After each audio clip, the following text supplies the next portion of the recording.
હિના ગુજરાતના જાણીતા કલાકાર દેવાયત ખવડ ફરી એકવાર વિવાદમાં સપડાયા છે।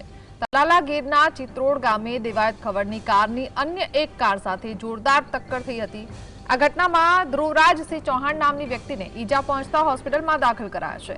મહત્વનું છે કે અમદાવાદના સધાનલ વિસ્તારમાં રહેતા ધ્રુવરાજસિંહ ચૌહાણ અને દેવાયત ખવડ વચ્ચે અગાઉ બબાલ થઈ હતી। ધ્રુવરાજસિંહ ચૌહાણ સહિતના 3 લોકો 11 ઓગસ્ટે ચિત્રોડ ગામે હોટલમાં રોકાયા હતા। આ માહિતી દેવાયત ખવડ અને તેમના માણસોને મળી હતી। ત્યારબાદ દેવાયત ખવડ સહિતના લોકોએ ધ્રુવરાજસિંહ ચૌહાણની રેકી કરીને ઝઘડો કર્યો હતો। આ દરમિયાન દેવાયત ખવડે ધ્રુવરાજસિંહ ચૌહાણની કારને ટક્કર મારી હોવાના આક્ષેપ છે। આ મામલે પોલીસે ઘટના સ્થળે પહોંચીને તપાસ હાથ ધરી છે।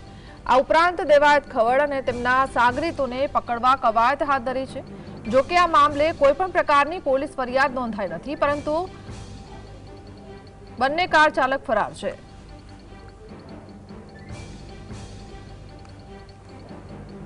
સંવાદદાતા દીક્ષિત આપણી સાથે જોડાયા છે। દીક્ષિત, આ મામલામાં શું જાણકારી? જી ચોક્કસ જણાવી દઉં કે ગીર સોમનાથ જિલ્લાના તાલાળા પંથકના ચિત્રોડ ગામે લોક સાહિત્યકાર દેવાયત ખવડ તેમના સાથીદારો સાથે ત્યાંથી કારના કાફલા સાથે નીકળતા હતા। ત્યારે અચાનક જ એક બીજી કાર સામે આવતા બંને કારો અથડાઈ હતી અને બંને કાર ચાલકો વચ્ચે મારામારીના દ્રશ્યો પણ સર્જાયા હતા। બનાવની જાણ થતા તાત્કાલિક પોલીસ પણ ઘટના સ્થળ ઉપર પહોંચી હતી અને જે મારામારી થઈ હતી તેમાંથી એક વ્યક્તિને પગમાં ફ્રેક્ચર થયું હતું।